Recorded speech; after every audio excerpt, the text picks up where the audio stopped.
Ever since Jennifer Lopez and Ben Affleck had the premiere for their joint movie, JLo can't stop texting Ben, and it's starting to annoy him. He can't keep his distance if she won't stop sending him memes. Justin Baldoni's team is scrambling because the headlines say that he lost his lawsuit against Blake Lively.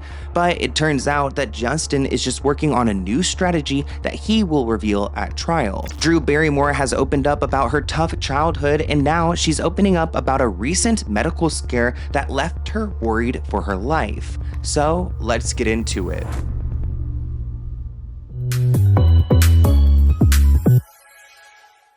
Yes, I found him then, didn't work out, and it wasn't an unrequited love. Ben and I always loved each other. We had work to do.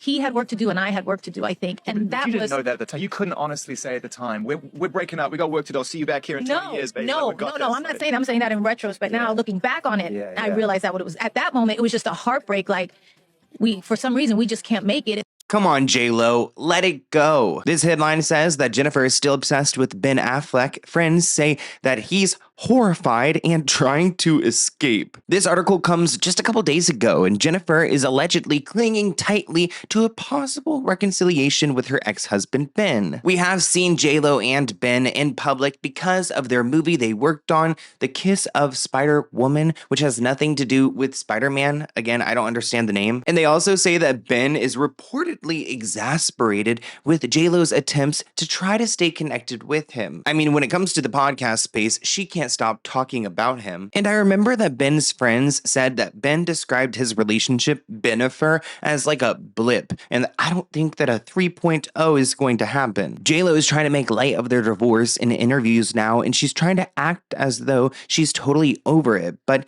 that was a cover-up to hide up the truth that she's finding any excuse to stay connected to him. She's, quote, nowhere near letting him go. Remember how we spotted these two at the premiere of The Kiss of a Spider-Woman? Well, Ben wasn't sure if he was going to attend that premiere or not, and it looks like Ben went against his better judgment, and now he regrets it. For, his big grown age, he has a lot of regrets day to day. But supposedly JLo hasn't stopped calling or texting ever since they saw each other. Ben feels like he's been pulled back into something that he's been trying to escape. Friends describe how Ben is horrified by JLo's attempts to reconcile, and even though he's maintaining his distance, she keeps sending him social media posts and fan comments about how in love they still look. I'm so obsessed with Jennifer Lopez and Ben Affleck being at a premiere together that I wasn't sure that the video was current. It felt like it was like an old premiere. And I love being in an age where you could be so evolved about relationships and understand that someone could not be for you as a life partner for a myriad of reasons, but maybe they kind of are life partners. They're just not living their lives together every day as a married couple. And sometimes a contract ruins everything. Often lawyers and deals and prenups and what everything should be ruins everything. Like, their kids are close. They've known each other forever. They trust each other.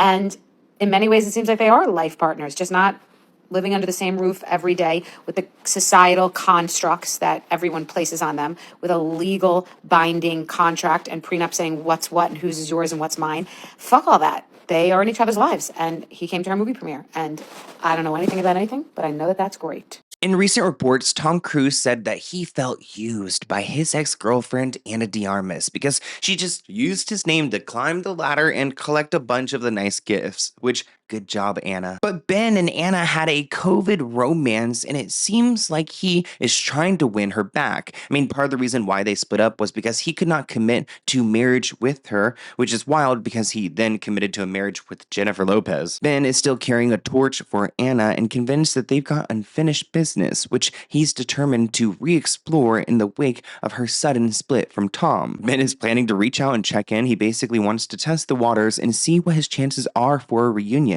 He'd love to see if there's something there because she's someone that he hasn't been able to forget about. Even when he was with JLo, he would bring her up to friends and how great she is. Their chemistry was off the charts, but the timing was all wrong. I don't know why the timing is all wrong. I mean, Ben is the one who slipped up and didn't want to commit, so he lost her. It's been about 5 years since they've been together, and Ana has dated the dictator of Cuba's son. She's dated Tom Cruise. I don't know if she wants to go back down to Ben. Ben has been single for more more than a year, and that's not really by choice. He hasn't had any luck finding someone he clicks with. That's why he's looking at his past and obsessing over Anna. He says he regrets taking her for granted and wants to make it right. This comment rates, well, the Affleck playbook seems to be getting back together with his exes now instead of moving on. It's obviously a program that's not working for him, and he's getting old. Better figure it out and settle down, boy. Ben needs to fix himself before trying to have another relationship. And I agree, if I was Anna, I wouldn't want to go and get, like, JLo's third sloppy seconds at this point, right? Would it be, or second sloppy seconds? Anyways, I just don't think that, like, Ben Affleck seems that charming, and she really wants to become an even more serious actress. I mean, I don't know what her plan is for settling down. I guess like 5 years ago when she was like, what, 32, she wanted to settle down with Ben. Now I think she's like 37, I believe. I don't know if she's now looking for the one. Maybe she would be willing to go back to Ben if he's truly ready to be committed. Sources told us weekly that the deeper co-stars romance, which sparked earlier this year, was Anna's decision to end. Things were moving fast, and she started to get a little uncomfortable with how quickly it was all happening, an insider said, noting that the two still shared undeniable chemistry. While the ballerina actress, 37, decided to put the brakes on, she still likes Cruz a lot, the source added. They have a connection, they'll see how things go in the future, but for now, Tom and Anna are done. She just needed to take a step back. So earlier we were talking about this damn film, The Kiss of Spider-Woman. Supposedly it flopped. They had to pull it out of a film festival, and it looks like JLo's done with that project and ready to move on to the next big thing. It's really, nice that she gets so many big things to go and do and to flop and just to continue to the next one. Now, supposedly Jen was feeling so happy after this premiere, after being seen with Ben. Remember, she was supposedly sending pictures and comments about how great and in love they looked together to him. And I think after 2 weeks in the box office and only getting $1.6 million, she realized, like, holy crap, I'm just not in demand like I used to be. And even during her relationship with, like, Ben and Jen and the peak of that, a couple years ago, she was more relevant then than she is now. After seeing the way Jennifer Lopez and Ben Affleck acted at the Kiss of the Spider-Woman premiere last night, they have one more marriage in them. And let me just elaborate. JLo's been doing some press for this movie, and she actually said that Ben and his production company funded it, and it would have never happened had it not been for him, because she told him that this was her dream and the role that she was born to play, and he said, okay, I'm gonna financially support it. This is like literally right after they got divorced. She even said making the movie was an escape from something happening really hard in her personal life, which was her divorce from Ben. But he also produced the movie and he funded it. So it couldn't have been like that bad. In the middle of filming this elaborate, beautiful musical, your divorce is also finalized with Ben. And, There you go. Well, but then I read that your ex is an executive producer on the film. If it wasn't for Ben, the movie wouldn't have got made, and I will always give him that credit. And things happen. You have to keep going. But it's funny, the movie is about escapism. Yeah. It's about how movies and art save us in the hardest times of our lives. Doing this project was such a dream come true for me that it really got me through to kind of survive a moment that was difficult in my personal life as well. After that, I took some time off, and now we're back, and I'm really excited for everybody to see this film. It's a beautiful film about love. And it sounds like it may have helped save you. It did. Switching gears, let's talk about how Justin Baldoni is being dragged online because people are assuming that he lost his lawsuit with Blake Lively. Blake Lively traumatized this man so much that while he's a hugger, and you can see him hugging the men in the video, like he's hugging all the men, right? Isabella goes to high five Justin after they find out the PA's won the little raffle, right? And she goes in for like a high five / hug, and you could literally see Justin's entire body defending itself by pausing the high five at its apex. Like he grabs her hand at the high five and she goes in for like a hug, and he's like, not today, girl. Y'all not about to play with me. Y'all not about to get me. Isabella goes for the high five. She goes in for the hug. And Justin is like, I'm not even going to entertain this bullshit. Isabella left the set, sent Justin the sweetest message ever, only for now she's singing a different tune because Blake Lively got to her. But right there, that man was stressed out. It's incredible to see the man is just like a hugger. He wants to hug everybody. He wants to love on everybody. And then Blake and her people are like, oh my God, the hugging culture was so annoying. It was uncomfortable. Everybody was uncomfortable. No, people are walking up to him, hugging him. They're initiating the hug, not even him. So explain that to me. And I think he started realizing maybe they could get to Isabella Ferrer. So let me just back off. To give you guys some context, there were articles going out that reported that he had missed a deadline, and that's why he was pretty much like giving up. Now there are articles that have corrected themselves. Let's go to those articles. Justin did not miss a deadline in his lawsuit against Blake. It looks like sources say that his team never planned to file an appeal after the judge dismissed the lawsuit against Blake. Instead, they're focusing on Blake Lively's lawsuit, which will be brought to trial in March. What he did miss was the window to appeal the case that was dismissed. Remember, he countersued her for a lot of money. The judge said, no way, we'll focus on her case. It ends with us. Author Colleen Hoover is breaking her silence on the legal battle between Justin Baldoni and Blake Lively, and she says she is happy to stay out of the drama. In a new interview with E! News, Colleen says it feels like a circus. When there are real people involved with real feelings and emotions, this actually truly has impacted some of the actors' careers in huge ways. And I just find it all around sad. E! News reports that at the time of this interview, Colleen was getting ready to give her deposition in the case in just a few weeks. But in the interview, she also says that she is trying to stay away from the negativity. And she says, I have my own story I could tell, but I don't want to bring attention to it. And I don't want to have to put someone else down to lift myself up. So I'd rather just ignore it and let people think and say what they're going to. I'm really curious as to what or who she might be talking about. Colleen also opened up in the interview about how the drama has impacted her own family, especially her mom, whose relationship with her dad inspired the book It Ends With Us. Colleen says the book was inspired by her story, and now it gives us PTSD to think about it. She says she feels awful because it's almost like her mom is going through even more with the aftermath of this film, more pain than she went through with her dad, just seeing the ugliness of it all. She feels like the drama has overshadowed her book and she can't even talk about it anymore. And Colleen even says that she's almost embarrassed to say that she wrote It Ends With Us. I don't think it's the best look that the judge just dismissed it and the case is completely gone, but I'm not a legal expert. He did countersue Ryan in January for extortion and defamation.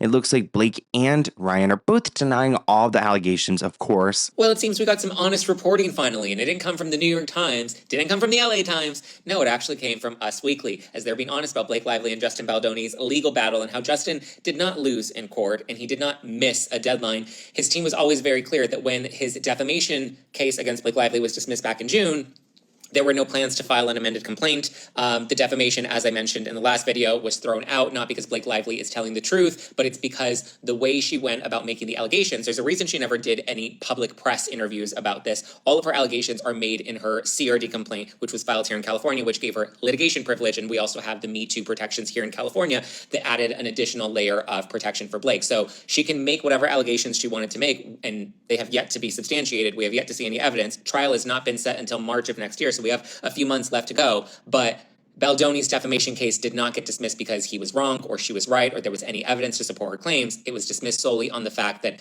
her allegations were protected under the litigation privilege. So as long as you put something in a legal filing, you can be protected from defamation because it needs to be played out in court. Shout out to Zach. We love him on this channel. Comment below if you are watching his show. But I don't understand why these articles first just kind of started to drag Justin. It kind of feels like this is another PR move, possibly on Blake's side, just to have these articles go out to make it seem like he had lost because they missed this deadline to go and appeal. This person writes, who could say what the source is or how correct this is, but I think the appeal window is still open. That said, I don't think people should be surprised if he doesn't appeal. I don't think they would win an appeal, and it's just more time and resources being put towards something that's already served its purpose. This person added, I don't think that they ever intended appealing their own lawsuit. The new lawyers are for a possible appeal in the Blake Lively lawsuit if necessary. OneDriver2281 writes, yeah, I mean, it looks like to me they've decided there's no point, which makes sense. The only reason they would appeal is if they could prove that Blake acted with actual malice, and that's a fact issue. If they don't have enough evidence to support that when appealing, then they're just going to receive the same outcome. I think the appeal window is open until the judge makes a ruling on the 47.1, which will likely be after the trial. So if they can prove actual malice by the end of the trial, they might decide to appeal then. But even if Wayfair Studios win, that doesn't mean that they'll be able to prove actual malice. They could win on everything, but if she believed what she was saying then, she's still covered. Yeah, I would take it with a grain of salt that Wayfair decided to talk strategy with Us Weekly. I swear, I think the publications are reading this sub and using it as their exclusive source, because what? Wayfair parties just chose not to argue one way or the other, because whatever decision the judge makes has no impact on their strategy, so why should they respond? Us Weekly needs to hire a new lawyer for legal commentary. This is absolutely fucking insane. I don't even know what to say. This Blake Lively and her legal team and her PR team must know that there is some bad news coming her way, and the PR is not going to be looking in her favor soon, because this is what feels like a hit piece.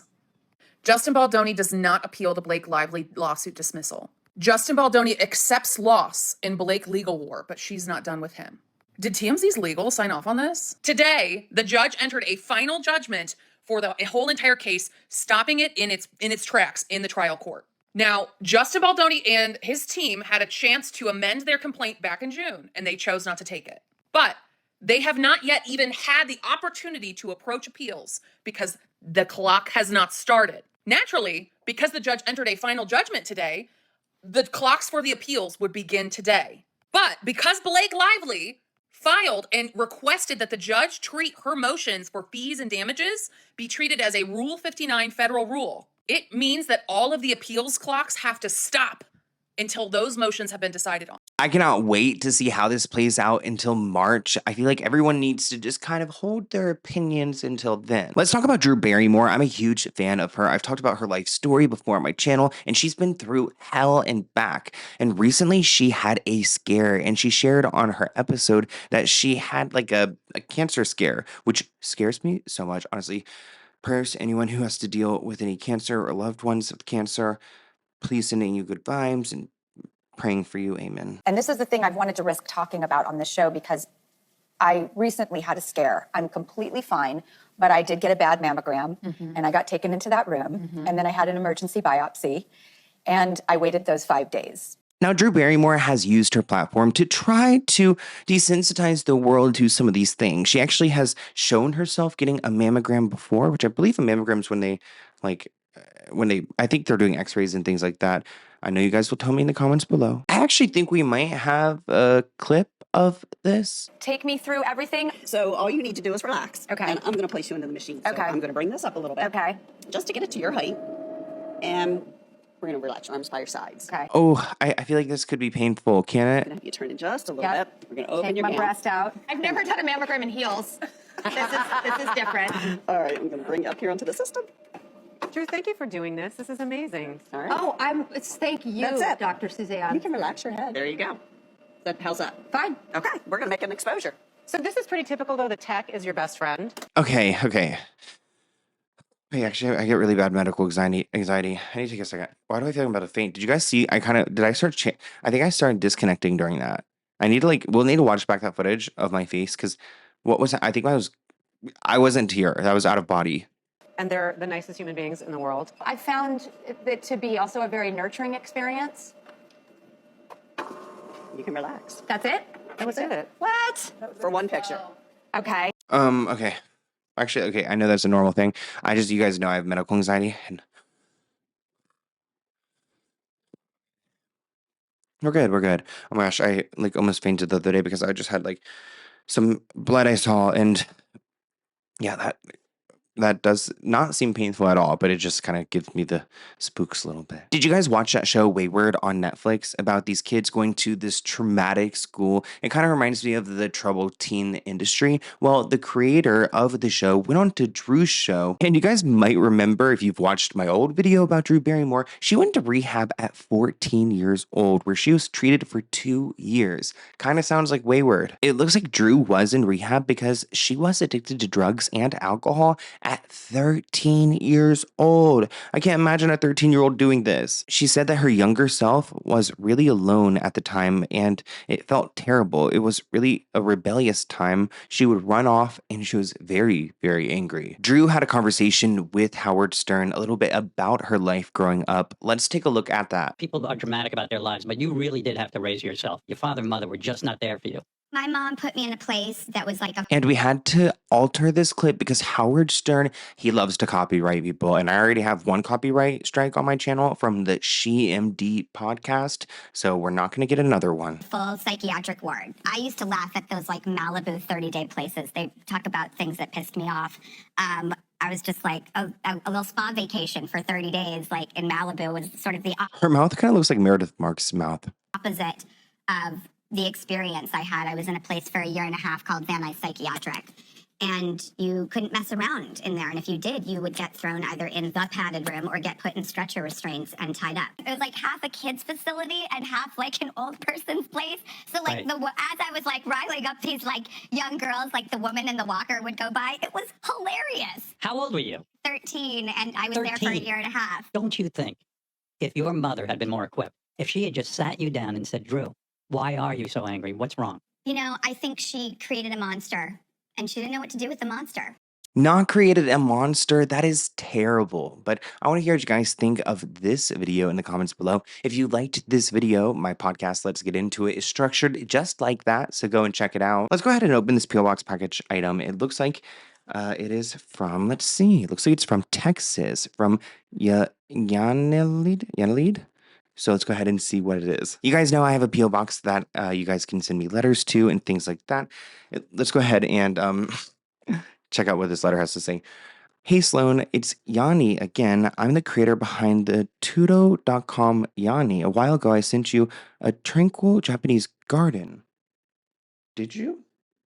Is that what the other box is? Well, I don't know what happened to the Tranquil Japanese Garden, but you wanted to share something new you released. It's called Into the Wild. It's a coloring adventure designed to help you slow down and recharge. You've supported so many small creators just by being you. I wanted to give you a special copy of the safari-themed book. The book is a part of a dream I've been building quietly, a brand where creativity, calm, and courage meet. Oh, thank you, Yanni. And it looks like it's TUDO.com. I really appreciate that. And let's go ahead and see what it is. Oh, wow. Oh my gosh, this makes me want to take a trip to Africa. I've been really wanting to travel more lately. Oh, this is so cool. It's cool that you made this. I wonder if, does that mean that you made all the drawings inside? And does that mean, you drew this inside here and then people color it? Well, if that is so, then that is real talent. So congratulations. And it looks like you gave me one to give away as well. So thank you, Yanni. That is so sweet. I hope you guys enjoyed this episode. I'm like, wait, should I hold it? I want to hold it up. It's a piece of art. And go ahead and check out this book, Tudo.com. And I hope you guys enjoyed. Bye, guys.